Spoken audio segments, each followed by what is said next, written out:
तेजस्वी का बक्कल उतारेंगे मनीष कश्यप, कर दिया भीषण ऐलान, इस सीट से लड़ेंगे चुनाव।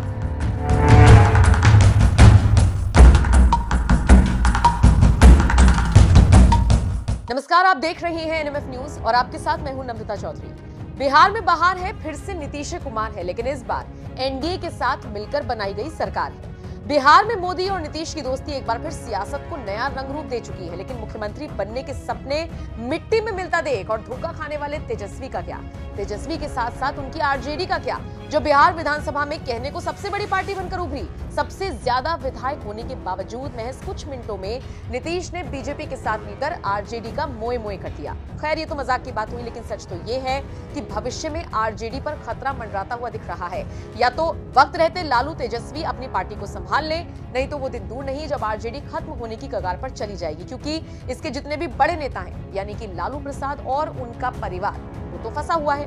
खैर, जिस तरह से बीजेपी का विस्तार हो रहा है, उसे देखकर भी लग रहा है कि कहीं ना कहीं आरजेडी पर इसका असर होगा।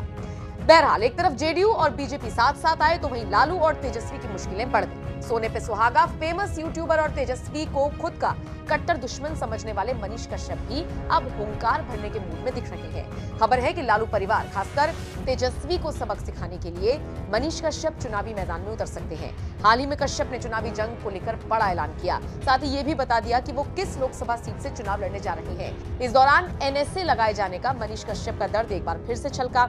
मनीष कश्यप ने चुनाव लड़ने के सवाल पर कहा कि हाँ, मैं बिल्कुल चुनाव लड़ूंगा। फिर उनसे पूछा गया कि आप किस पार्टी के टिकट पर चुनाव लड़ेंगे। इस पर कश्यप ने कहा, पार्टी थोड़ी टिकट देती है भाई, मुझे तो जनता टिकट देगी, फाइनल हो गया है, चुनाव लड़ेंगे। मनीष कश्यप ने यह भी कहा कि वो चंपारण से चुनाव लड़ेंगे। इसी के साथ तेजस्वी पर जमकर निशाना साधा और कहा कि जो माए बाप कर रही हैं, वो राज कर रही हैं, हम तो लोगों की सेवा करेंगे। मनीष कश्यप के इस ऐलान के बाद से ही लालू खेमे में हड़कंप मच गया है। बहरहाल, मनीष कश्यप अगर चुनाव लड़ना चाहते हैं तो क्या उन्हें बीजेपी को मौका देना चाहिए? क्या मनीष कश्यप को बीजेपी ज्वाइन करनी चाहिए? कमेंट बॉक्स में अपनी राय हमें जरूर दें। पॉलिटिकल अत्याचार हुआ था हम लोगों के साथ तमिलनाडु प्रकरण के नाम पे। आज एक बिहार का पत्रकार राजनीति में घुसने का प्रयास कर रहा है। क्यों?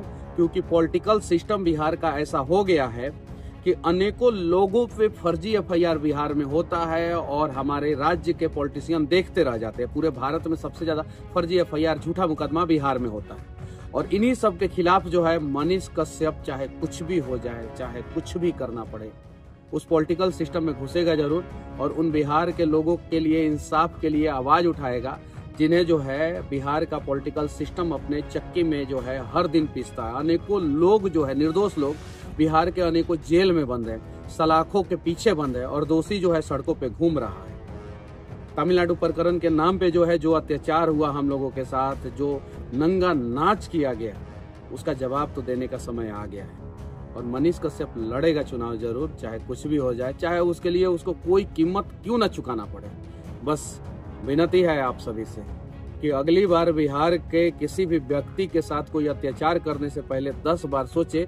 इसके लिए आप सभी एक बार साथ दे, अगर भरोसा हो तो, और नहीं तो जिस पे भरोसा है उस भरोसे वाले आदमी को चुने जो बिहार के भरोसे को तोड़े नहीं। और मैं प्रयास करूंगा कि मैं आप लोगों का भरोसा नहीं तोड़ूं। जय हिंद।